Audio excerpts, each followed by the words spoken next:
Subscribe now. Never miss an update.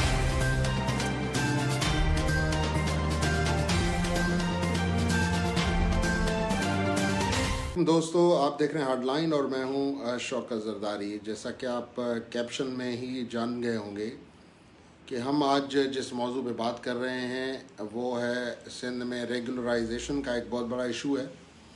और हम हमेशा वैसे ही ख़बरों में सुनते हैं, बातों में सुनते हैं कि जी यहाँ पे नेपोटिज़म है, यहाँ पे फेवरेटिज़म है।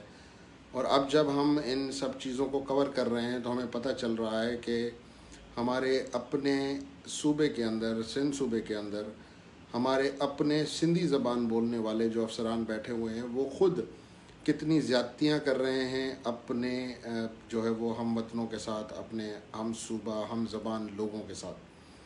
तो बाहर का गंद तो हर कोई दिखाता है, लेकिन अंदर के गंद को साफ़ करना बड़ा ज़रूरी है, क्योंकि जब तक आप अंदर का गंद साफ़ नहीं करेंगे तब तक आप बाहर की सफाई नहीं कर सकते। तो इसलिए मैंने सोचा कि आज मैं आपके सामने एक और इशू रखूं। आपको पता होगा मैंने इस पे बहुत प्रोग्राम्स पहले भी किए हैं, आइंदा भी करता रहूँगा कि एक IBA सखर के जो टेस्ट पास हेड टीचर्स हैं उनकी रेगुलराइजेशन का बड़ा रोला पड़ गया है। और उनको ये कहा गया क्योंकि जी आप वर्ल्ड बैंक के एक प्रोग्राम के तहत या पैसों के ज़रिए जो है वो मुबैना तौर पर आप आ सकते हैं। तो अब ये जो बेचारे गरीब मेरिटोरियस लोग हैं, इन्होंने जब टेस्ट पास किया, इनको जब ऑफ़र ऑर्डर मिला तो इनको ज्वाइनिंग लेटर लेने के लिए कोर्ट जाना पड़ा। इन थे तो 1000 से ज़ायद, लेकिन 950 को फिर भी सिंध हुकूमत ने ज्वाइनिंग ऑर्डर दे दिया। तो अब उनका केस चल रहा है। तो मैंने कहा let's do a comparative study. एक तो आपको याद होगा कि 2018 या 19 में जो खैरपुर मेडिकल कॉलेज है उसका एक बहुत बड़ा इशू आया था उसकी रजिस्ट्रेशन का। फिर कहा गया कि जी यहाँ पे स्टाफ नहीं है, फिर लोगों को कॉन्ट्रैक्ट पे भर्ती किया गया। और मैं तो ये बताऊँ आपको कि ग्रेड 1 से लेके ग्रेड 20 तक जितने भी अफसरान थे वो खैरपुर मेडिकल कॉलेज के। अच्छा, ये इंटरप्शन हो रही है इंटरनेट की वजह से, इसलिए अगर कोई जुमला मिस हो जाए या किसी बात का मफहूम आप ना समझ सकें तो फिर बाद में आप कमेंट्स में मुझसे वो समझ सकते हैं। बाद में फिर आप कमेंट कीजिएगा तो मैं आपको उसका जवाब दूंगा स्ट्रीम के बाद, क्योंकि इंटरनेट का थोड़ा मसला है। तो मैं ये कह रहा था कि खैरपुर मेडिकल कॉलेज के कोई ग्रेड 20 के प्रोफेसर से लेके ग्रेड 1 के नायब कासिद तक को जो है वो कॉन्ट्रैक्ट पे रखा गया। और फिर बाद में उनको सिंध सर्विसेज जो रेगुलराइजेशन एक्ट है एड हॉक और कॉन्ट्रैक्ट बेसिस पे जो इन्होंने अमेंड किया था 2018 में शायद, तो उस एक्ट के तहत इन लोगों को 81 लोगों को रेगुलराइज किया गया खैरपुर मेडिकल कॉलेज के। और IBA हेड टीचर्स को कहा जाता है कि जी आप जाके टेस्ट पास करें। अब मैंने कल एक ख़बर रखी थी दो हजरात के हवाले से। एक तो थे रियाज, मैं ज़रा उनका लेटर निकाल लूँ। एक तो थे जनाब सुहेल रज़ा शेख साहब। सुहेल रज़ा शेख साहब को जो है वो कॉन्ट्रैक्ट पे लाया गया, वो कॉन्ट्रैक्चुअल एम्प्लॉई थे। उसके बाद उनकी रेगुलराइजेशन का जो लेटर निकला वो लेटर निकला जी 21 नवंबर 2019 को। जबकि आप इनकी देखें जो मैंने दूसरी पोस्ट लगाई थी, क्योंकि ये तो हम फेसबुक लाइव कर रहे हैं, लेकिन यही पूरी जो बात मैं यहाँ कर रहा हूँ वो फिर थोड़ी देर के बाद यूट्यूब पे अवेलेबल होगी विथ डॉक्यूमेंट्री एविडेंस, जो डॉक्यूमेंट्री एविडेंस मैं आपको बता रहा हूँ। तो सबसे पहले जी ये सुहेल रज़ा शेख साहब जो हैं, इनको इन्होंने काम किया कॉन्ट्रैक्ट बेसिस पे, एडहॉक बेसिस पे। और इन्होंने प्रोग्राम हेल्थ फैसिलिटीज़ और वेरियस प्रोजेक्ट्स पे काम किया। Institute of health department government of Sindh में इन्होंने काम किया।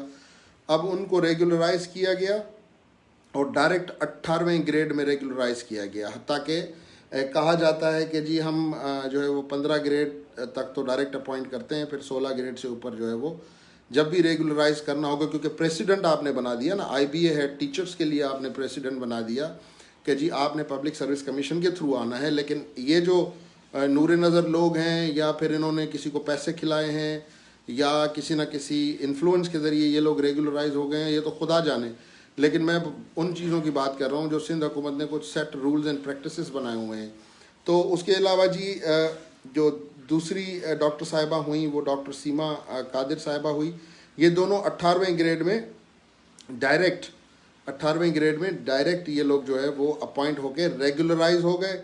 और इनका ये दूसरा प्रूफ हमने लिखा। अच्छा, दूसरे जो डॉक्टर हैं वो हैं डॉक्टर खान मोहम्मद बुल्लो साहब। ये खान मोहम्मद बुल्लो साहब जो थे ये बेसिकली कॉन्ट्रेक्चुअल एम्प्लॉय थे पीपल्स मेडिकल कॉलेज के या पीपल्स मेडिकल यूनिवर्सिटी के। उसके बाद जी उनको इजाज़त दी गई कि जी आप जो है वो आके ज्वाइन कर सकते हैं। ये उस वक्त एक्सेलरेटेड एक्शन प्लान में काम कर रहे थे एज प्रोग्राम मैनेजर MNE और कॉन्ट्रैक्ट पे काम कर रहे थे। फिर उनको काम असाइन किया गया कि जी आप प्रोविंशियल न्यूट्रिशन सेल में भी काम कर सकते हैं। ये सारे लेटर्स आप देखेंगे। उसके बाद उनका भी जो है वो डायरेक्ट 18वें ग्रेड में रेगुलराइजेशन का ऑर्डर निकला, जो कि ऑर्डर आपकी स्क्रीन के सामने है। उसके बाद जी एक और साहब हैं, और ये जो पहले जो शेख साहब मैंने आपको बताया, अब ये काम कर रहे हैं basically senior medical officer Khairpur में। इनको होना खैरपुर में चाहिए, इनको वहाँ पे ड्यूटी करनी चाहिए, लेकिन उनको टास्क असाइन किया गया है एज अ टेक्निकल हेड कोविड-19 का। तो ये अब वहाँ पे नौकरी नहीं करते, ये कराची में बैठे होते हैं, लेकिन तनख्वाहें इनकी दोनों चल रही हैं, प्रमोशन, रेगुलराइजेशन, सब कुछ। और फिर तनख्वाहें भी जो है वो इनकी दो या मराद जो कहते हैं आप कि वो भी जो है वो दो हैं। उसके साथ एक और केस है, एक और जनाब हैं जी अख्तर हुसैन फुल साहब। इनको डायरेक्टली एज अ रेडियोलॉजिस्ट भर्ती किया गया, डायरेक्टली BPS 18 में। कोई कमीशन नहीं है, कुछ भी नहीं है। और उसके अलावा जी एक और केस है इसी में, ये फुल साहब का मैंने आपको बता दिया अभी। ये असिस्टेंट प्रोफेसर ऑफ रेडियोलॉजी हैं, डायग्नोस्टिक BPS 18 में। अब इनको जो है वो पहुंचा दिया गया है। जो भी ताकत है, जो भी शक्ति है जो सिंध में इस किस्म के लोगों को इस तरह जहाज़ बना के ऊपर पहुंचा देती है। तो बहरहाल ये इम्तियाज़ साहब, इनको भी जो है वो डायरेक्टली 18th ग्रेड में KMC हॉस्पिटल खैरपुर में इनको जो है वो अपॉइंट किया गया। तो कहने का मकसद ये है कि जब बच्चा गरीब का हो, जब बच्चा बग़ैर सिफारिश के हो, तो हर मुमकिन कोशिश करनी है उसका रास्ता रोकने की।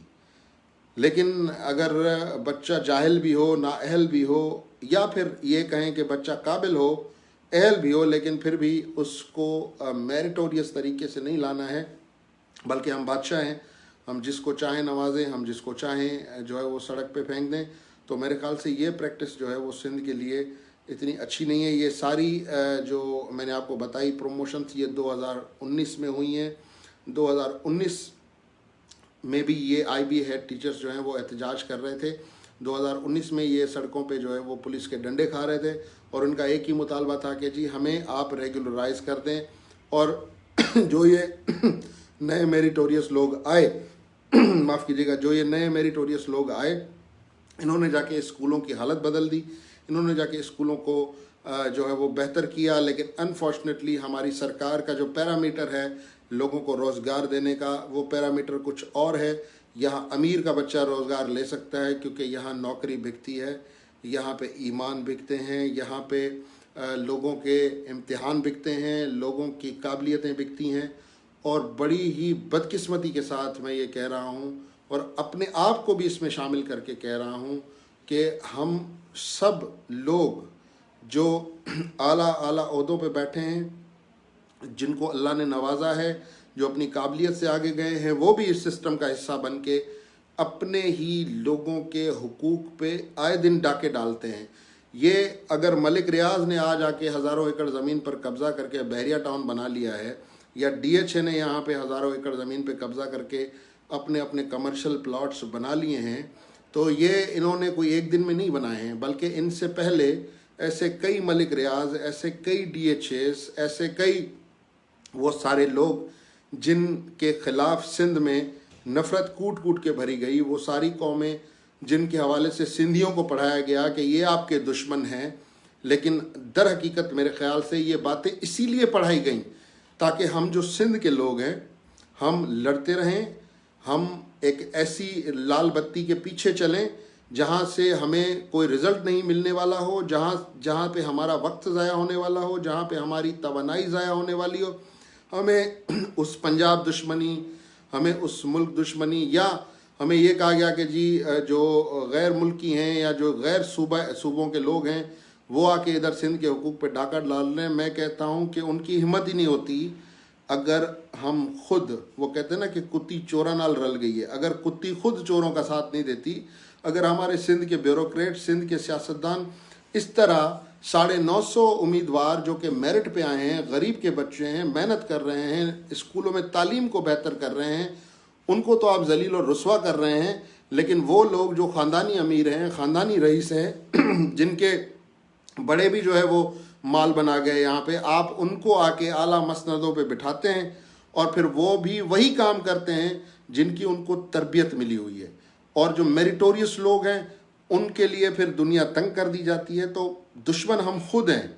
मैं खुद शौकत ज़रदारी दुश्मन हूँ अपने सिंध के लोगों का। मुझे किसी बाहर वाले से कोई ख़तरा नहीं है। बाहर वाला तो आया ही इसलिए है मुझसे ज़मीन लेने, बाहर वाला आए इसलिए मेरा रोज़गार छीनने, क्योंकि जो मैं खुद इधर बैठा हूँ, मैं खुद अपने लोगों को रोज़गार नहीं दे रहा, मैं खुद अपने लोगों को हक मार रहा हूँ। मुझे अगर अल्लाह ने थोड़ी ताकत दे दी है तो मैं किसी का 1 एकड़ ज़मीन का छोड़ने के लिए तैयार नहीं हूँ। मुझे अल्लाह ने अगर पब्लिक सर्विस कमीशन में बिठाया है तो मैं वहाँ पे इसलिए नहीं आया कि मैं सिंध के अंदर एक अच्छा अफसर दे सकूँ, मैं इसलिए